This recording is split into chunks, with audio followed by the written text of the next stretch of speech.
Hello friends, I'm Dr. Damandeep Kaur, Faculty of Education from the Bhopal School of Social Sciences. Today we'll be discussing about the concept of curriculum. So as you all know, the word curriculum has been taken from the Latin language. So it means race course or race ground. So in education it means work field of students. So here students perform various activities. So these activities are related, it can be the activities in the playground, it can be the activities in the lab or in the classroom. Yes, now if we simplified the word curriculum, the meaning is all experiences that are provided to learners in order to bring about desirable changes in their behavior and mental set is technically known as curriculum. So, the focal point is this, that the behavior is going to be, whatever the changes we are looking for in the behavior is the desirable change. I would like to give an example in this case, like in the beginning, a child learns to recognize the letters like letter A, B, C.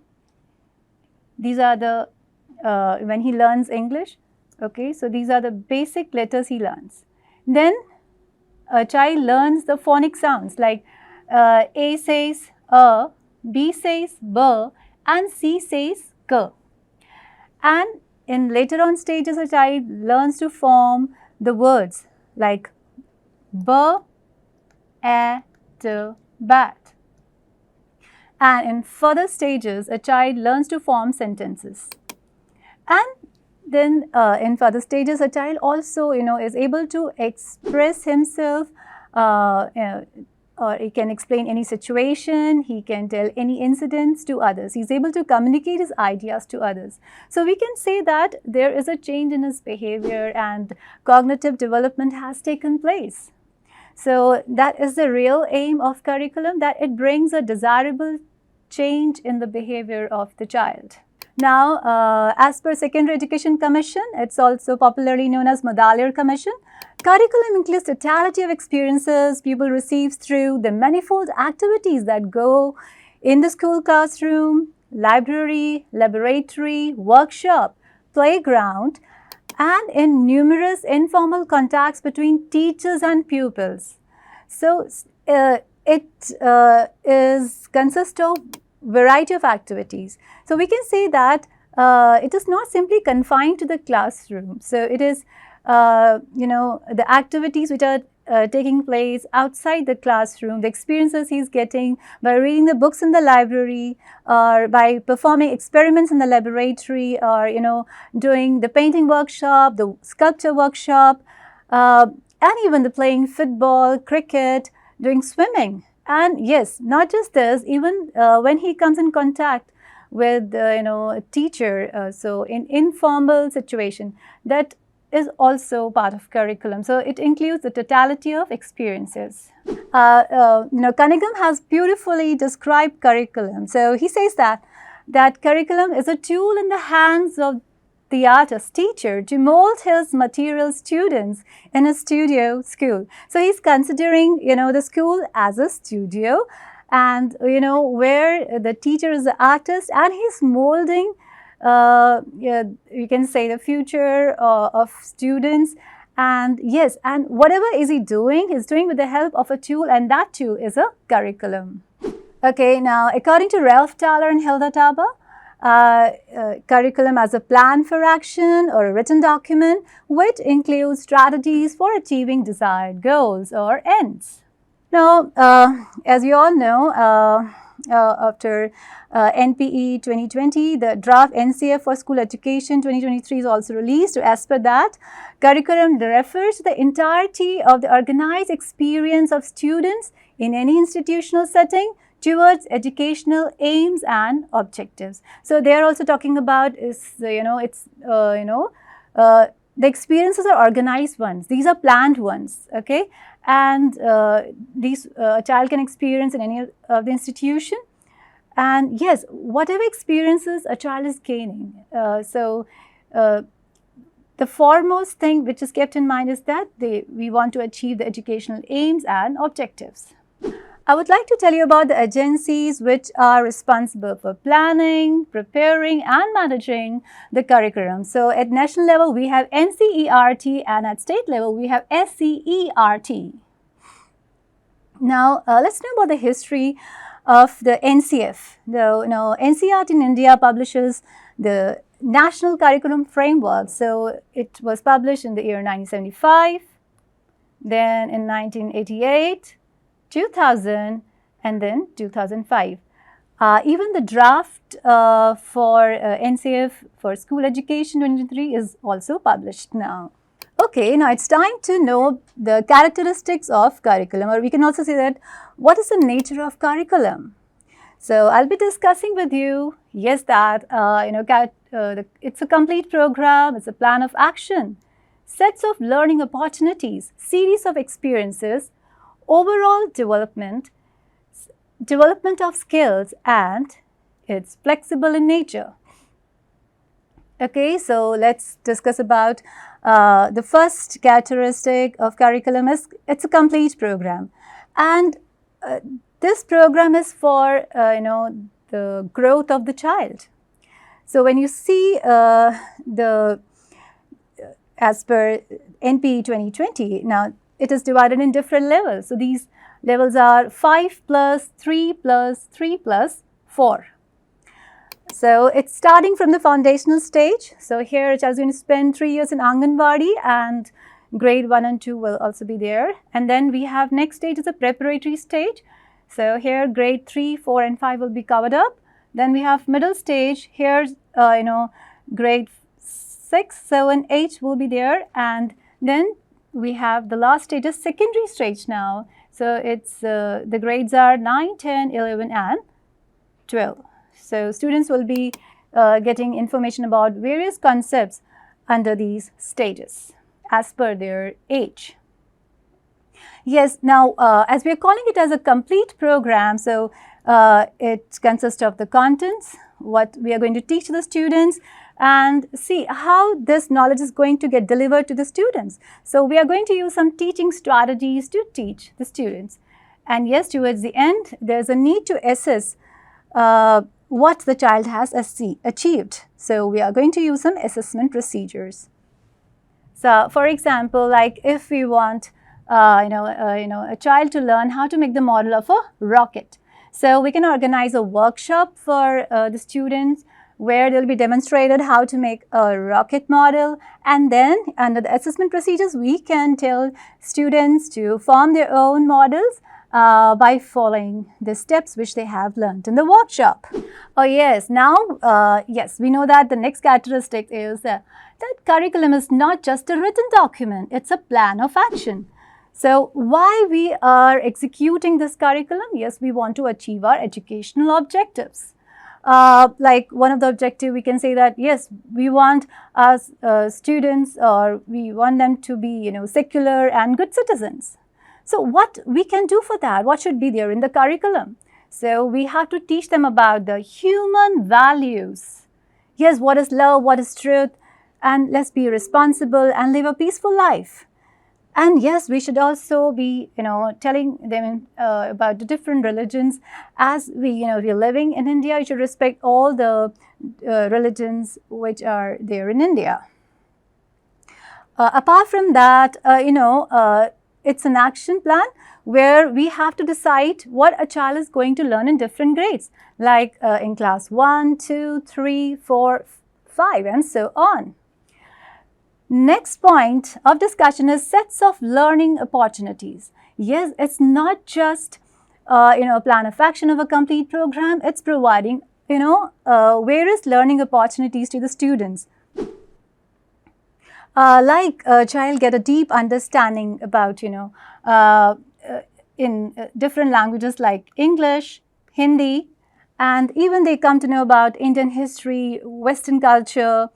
They learn how to do mathematical calculations in their daily life, and yes, they start asking for the reason why is it happening in science, and yes, in commerce they get the basic understanding of how to do the business. Oh yeah, now series of experiences. Now it's not just a one experience a child is going to get during his school education through curriculum, but here we provide variety of experiences. So here a child gets experience number 1.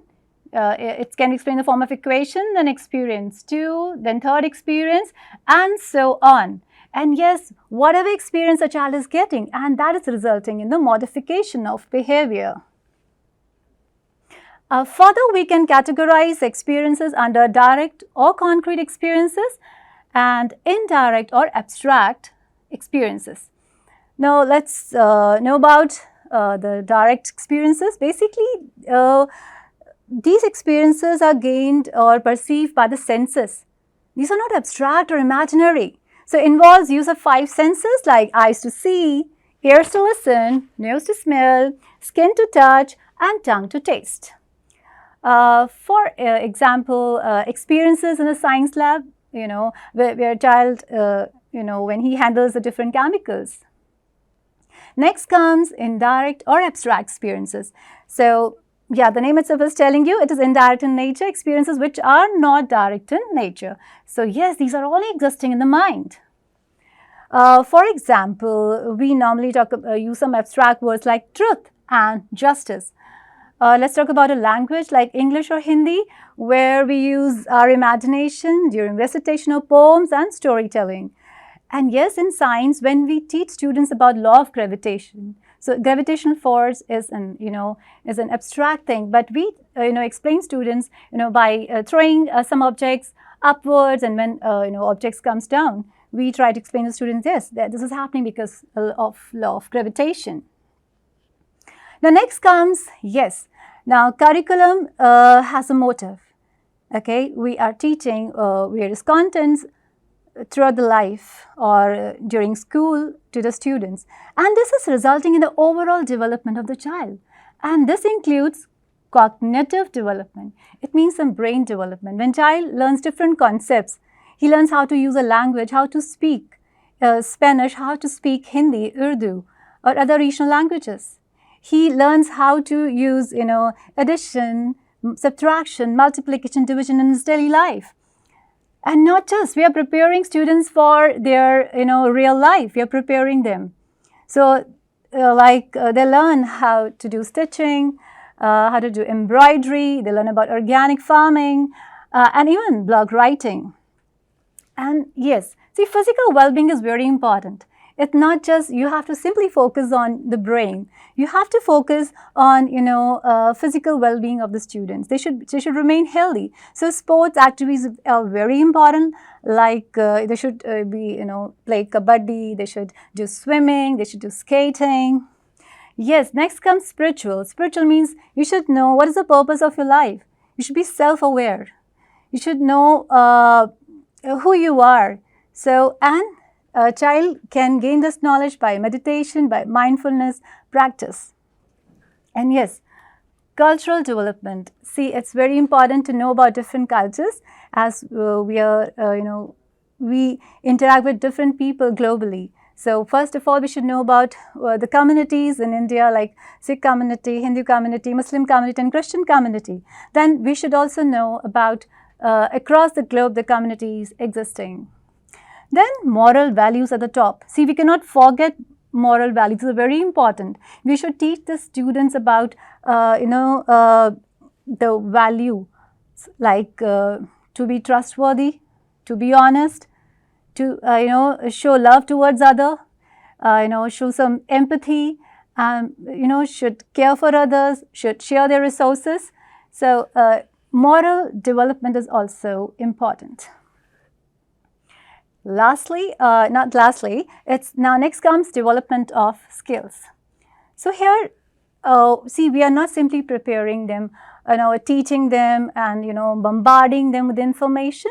A child is becoming competent. He is skillful now. So he'll be equipped with some skills. So these are digital skills. We are living in the world of where we are using various digital gadgets. So, child should be able to operate, computer, other digital gadgets, and yes, not just this, will be able to, do website development.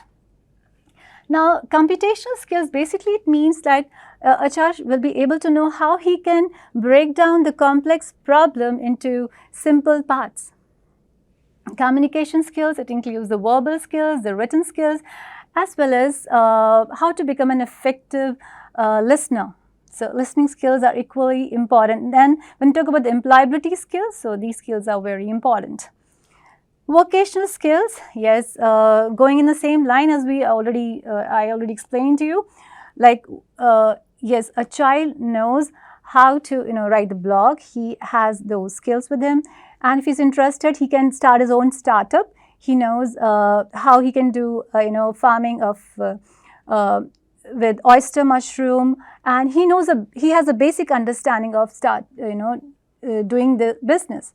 So, and then comes life skills. Life skills are very important. See, we should know how to live our life happily in this world. So, it's very important to bring a balance in our life. So, as we are teaching students how to earn their livelihood, but what is important, how to live life happily and peacefully. So, just taking care of their health and and how to live healthily and happily. Okay, so the last point of discussion is flexible. So yes, curriculum needs to be flexible. Why it needs to be flexible? It cannot be rigid.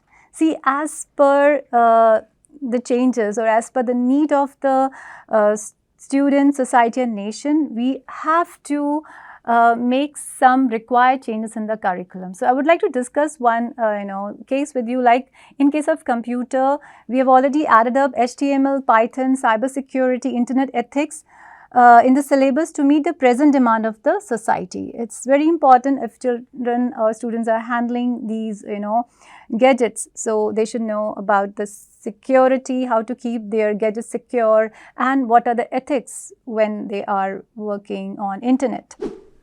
Okay, so I hope you really enjoyed this topic, and yes, it's really interesting, because as we we all spend our time in school, and so curriculum is a very important aspect. It's not just in the school. When we go to colleges also, we follow a particular curriculum which consists of some contents, some teaching strategies, and yes, then assessment procedures are the real part of it.